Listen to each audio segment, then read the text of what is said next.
CNA স্বাগত, আমি মণিময় রয়েছি আপনাদের সঙ্গে। রাজ্যে ফের এসআইআর আতঙ্কে আত্মঘাতী, নজর রাখবো সেদিকে। মুর্শিদাবাদের কান্দিতে এসআইআর আতঙ্কে আত্মহত্যার অভিযোগ, কীটনাশক খেয়ে আত্মঘাতী দাবি পরিবারের। আত্মঘাতী কান্দির 12 নম্বর ওয়ার্ডের মোহন শেখ 2002 সালের ভোটার তালিকায় নাম না থাকায় আতঙ্কে ছিলেন। তালিকায় নাম না থাকতেই আত্মঘাতী দাবি করছে পরিবার। ভিক্টর বন্দ্যোপাধ্যায় আমাদের প্রতিনিধি পৌঁছিয়েছিলেন, পরিবারের সঙ্গে কথা বলেছেন। কি ছবি দেখুন। তার বাড়িতে ইতিমধ্যেই আমি এসে উপস্থিত হয়েছি। তুমি প্রথমেই যে কথা বললে যে পানিহাটি থেকে শুরু হয়েছিল, এখনো পর্যন্ত রাজ্যে ষষ্ঠ মৃত্যু এই যে মোহন শেখের, যার পরিবার এবং পরিজন এবং প্রতিবেশী, আমরা যেটা স্থানীয় সূত্রে জানতে পারলাম আসার পরেও, যে 2002 সালের ভোটের লিস্ট, সেই ভোটের লিস্টে কিন্তু এই পরিবারের ওই যে মোহন শেখ, সেই মোহন শেখের নাম ছিল না। আর সেই নাম না থাকার কারণে কিন্তু কার্যত প্রতিবেশী বা অনেক বন্ধু বান্ধব তাকে কিন্তু কার্যত দেশের বাইরে চলে যেতে হবে এবং একটা আতঙ্কর পরিবেশ সৃষ্টি করেছিল। আর সেই আতঙ্ক কার্যত তাকে কুড়ে কুড়ে খাচ্ছিল, এবং যে কারণে কার্যত একদম সে কিন্তু পেশায় কৃষক ছিল।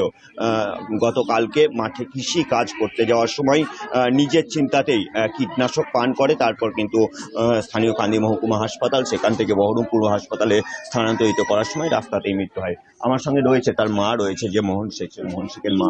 একটু সরাসরি জানার চেষ্টা করবো তোমাকে, বা ঘটনাটা কি হয়েছিল একটু যদি বলে, গতকালকে কি কারণে আত্মহত্যা? কারণে এনআরসি ছড়াইছিল,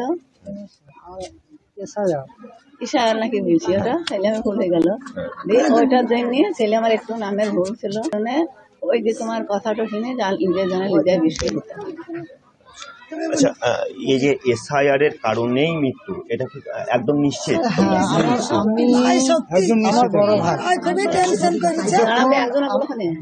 যখন আমি মাঠে একটা ঘোষ আর একটা গ্রামের লোক যখন হাঁটায়, তখন আমি ছুটি যাই, যেয়ে আমি জিজ্ঞাসা করছি তুমি কি কারণে বিষ খেলা। বলছি আমি এই কারণে বিষ খেলাম। তা আমার যে ভোটের তালিকায় 2002 সালে যে ভোটের তালিকায় নাম না থাকার জন্য আমি এই ভুলটা করেছি। কে বলেছে এটা? আমার বড় ভাই।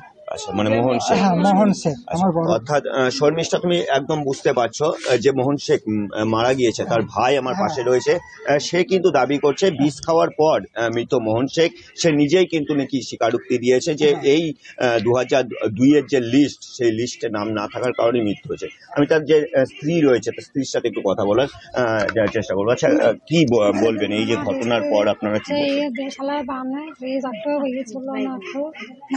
নাম ছিল না, কালকে মৃত্যু হয়ে যায়, যে বেশ নিয়ে যায় যে মাঠে কেউ ছিল না, কালী বাড়ি থেকে ভাতও কিছু খায়নি, সকাল থেকে কিছুই খায়নি, টেনশনে কিছু খায়নি, যে মৃত্যু হয়ে যাচ্ছে। বহরমপুর থেকে কান্দি থেকে বহরমপুর। এখন কি চাইছেন আপনারা? এখন আমরা চাইছি সোমবারটা বন্ধ করো।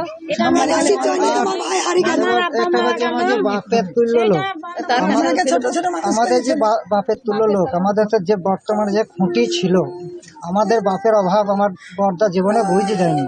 তাহলে এই যে ব্যবস্থাটা যেন সরকার থেকে আমাদের জন্য কোনো একটা ব্যবস্থা নেয়, আমাদের এইটাই হচ্ছে বক্তব্য। ঘটনা প্রসঙ্গে কাদের বিধায়ক কি বলেছেন শুনুন। হারা না হয় এই আবেদন রাখছি। মুখ্যমন্ত্রী আর অভিষেক বন্দ্যোপাধ্যায়, তৃণমূল কংগ্রেস যতক্ষণ আছে, নিশ্চিত থাকুন এই বাংলা থেকে আমাদের কেউ তাড়াতে পারবে না। আমরা এই বাংলার মানুষ, বৈধ মানুষ, বংশ পরম্পরায় আছে। তাই আজকে আমাদের খুব দুর্ভাগ্যের দিন। আমার কাউন্সিলর তাপস আছে, ভাইস চেয়ারম্যান আছে, পঞ্চায়েত সমিতির সভাপতি আছে, আমার সিনিয়র ইদুন ভাইরা থেকে শুরু করে আমার মাস্টারমশাই দেবল টাউনের সভাপতি, আমাদের সব নির্বাচিত প্রধান থেকে শুরু করে মেম্বাররা, পাড়ার লোকরা ছিল, সব বাড়ি পাঠালাম ডেড বডি দিয়ে। আমরাও যাচ্ছি সেখানে। প্রসঙ্গে বিজেপির কি মত শুনুন। এখন মজা পেয়ে গেছে, মানে কোনো কিছু অন্য ম্যাটার থাকলেও এখন এসআইআর এর নাম দিয়ে দিচ্ছে, তো আতঙ্ক। তো এটা কি বলবো, এটা সব ফলস, এটা ফলস, একদম ফেক, ফালতু। ওদের নিজস্ব পার্সোনাল কোনো ব্যাপার হবে, বা বাড়ির লোককে অ্যারেস্ট করা হোক, তদন্ত হোক, সেখানেই পুরো বেরিয়ে যাবে খেয়েছে। হ্যাঁ, এগুলো ফেক। এসআইআর তো হচ্ছে, এসআইআর শুরু হয়ে গেছে।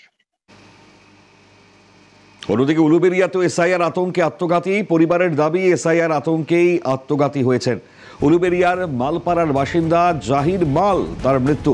পরিবারের সঙ্গে দেখা করলেন মন্ত্রী পুলক রায়। অভিষেক ব্যানার্জির নির্দেশে গেলেন রাজ্যের মন্ত্রী। কি বলেছেন পুলক রায় শুনুন। এবার সিএ, তারপরে এসআইআর, মানুষের মৃত্যু হচ্ছে, মানুষ আতঙ্কের পরিবেশ সৃষ্টি হয়েছে। এমন একটা পরিবেশ সৃষ্টি করা হচ্ছে, বাংলা ভাষায় কথা বলা মানেই বাংলাদেশি, বাংলার প্রতি অত্যাচার করা হচ্ছে, বাংলার মানুষের প্রতি অবিচার করা হচ্ছে। আজও জাহিরের মৃত্যু তার প্রমাণ। আজকেও জাহির মাল, একটা 30 বছরের ছেলে, সে আত্মহত্যা করলো এই এসআইআর আতঙ্কে। যেদিন থেকে শুরু হলো, এটা আমাদের কাছে দুঃখজনক। আমরা কেন্দ্রের বিজেপি সরকারের কাছে বলবো, মৃত্যুর রাজনীতি বন্ধ করুন। নির্বাচন কমিশনের কাছে বলবো, মৃত্যুর রাজনীতি বন্ধ করুন। আমাদের মানবিক মুখ্যমন্ত্রী মমতা বন্দ্যোপাধ্যায়, তিনি খবর পেয়েই, এবং আমাদের সাংসদ, আমাদের সর্বভারতীয় তৃণমূল কংগ্রেসের সাধারণ সম্পাদক অভিষেক বন্দ্যোপাধ্যায়, তিনি খবর পেয়েই আমাদের নির্দেশ দিয়েছেন এই পরিবারের পাশে থাকতে। আমরা এই পরিবারের পাশে থাকব এবং এই পরিবারের সাথে থাকব। ঘটনা প্রসঙ্গে বিরোধীরা কি বলছেন, বিজেপি এবং সিপিএম কে কি বলছেন শুনবো।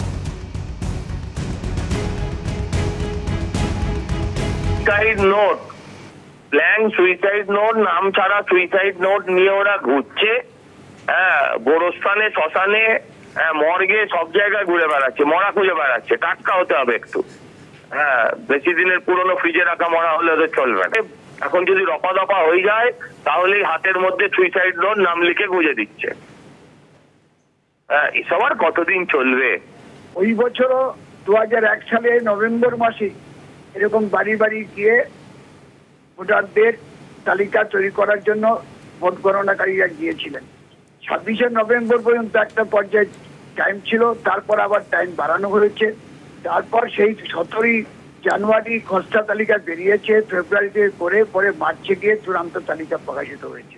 সুতরাং এইটাকে নিয়ে কোনো আতঙ্কের প্রশ্ন নেই। বিজেপি, তৃণমূল নিজেদের অপরাধ ঢাকবার জন্য যারা নানা অপরাধমূলক কাজে যুক্ত, বিজেপি তৃণমূল উভয়ই মানুষের মধ্যে বিভেদ তৈরি করা, বিভাজন তৈরি করা, এটা করার এই যে অপরাধ, সেটাকে ঢাকবার জন্য তারা এই ভোটার তালিকা নিয়ে এই ধরনের একটা আতঙ্ক তৈরি করছে, প্রতিযোগিতা করছে, বাইনারি তৈরি করার চেষ্টা করছে।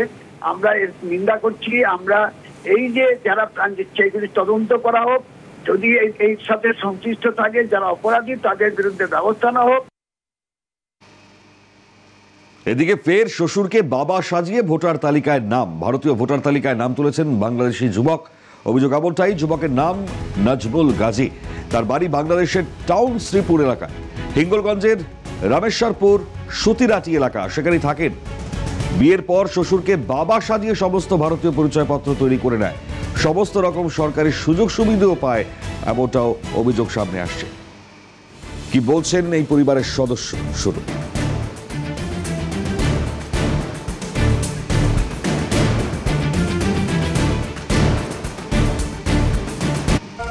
ছিল তো বাবা মারা গেছে। হ্যাঁ, আপনার বাবা, আপনার স্বামীর বাবা একই? বলছি কাজ, আপনার স্বামী বাংলাদেশে কোথায় বাড়ি এনাদের?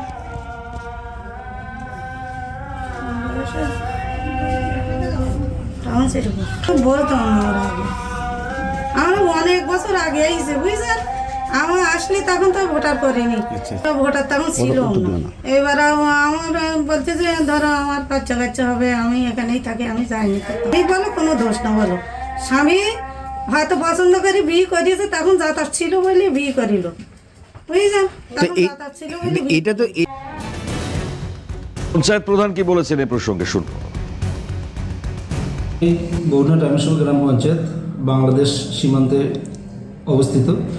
তো এখানে কিছু কিছু মানুষ বাংলাদেশ থেকে এসে এখানে বিয়ে শাদী করে তারা সংসার যাপন করছেন, এবং সেই ক্ষেত্রে হয়তো তাদের শ্বশুরের আশ্রয় নিয়ে তার শ্বশুরের নামকে পিতা ব্যবহার করে ভোটার লিস্টের নামটা তুলেছেন। তো এটা যদি সত্য ঘটনা হয় তাহলে নির্বাচন কমিশন তা তদন্ত করুক, তদন্ত করে তার ভোটার লিস্ট ক্যান্সেল করুক, এবং তার বিরুদ্ধে যে প্রয়োজনীয় পদক্ষেপ সেটা নির্বাচন কমিশন নিক, আমি আশা রাখব। শ্বশুরকে বাবা বানিয়ে ভারতে বাংলাদেশি ভোটার লিস্টে নাম তুলল বাংলাদেশের যুবক। হাসনাবাদের সতীরাটি এলাকা, সেখানকার ঘটনা দেখাচ্ছিলাম আপনাদেরকে। বাংলাদেশ শ্রীপুরের বাসিন্দা রিয়াজুল ইসলাম গাজী, তিনি 10 বছর আগে বাংলাদেশ থেকে অবৈধভাবে ভারতে আসে বলে অভিযোগ, এবং আব্দুর রহিম গাজীর বাড়িতে আশ্রয় নেয়। সীমান্ত এলাকায় অর্থের বিনিময়ে বাংলাদেশিদের আশ্রয়, এমনটাই অভিযোগ। আর অর্থের বিনিময়ে আশ্রয় দিয়ে অর্থ উপার্জনের একটা পন্থা। সীমান্তবর্তী এলাকার এক শ্রেণীর মানুষের মধ্যে প্রবণতা, অর্থের লোভেই আব্দুর রহিম গাজীকে আশ্রয় রিয়াজুল দেয়।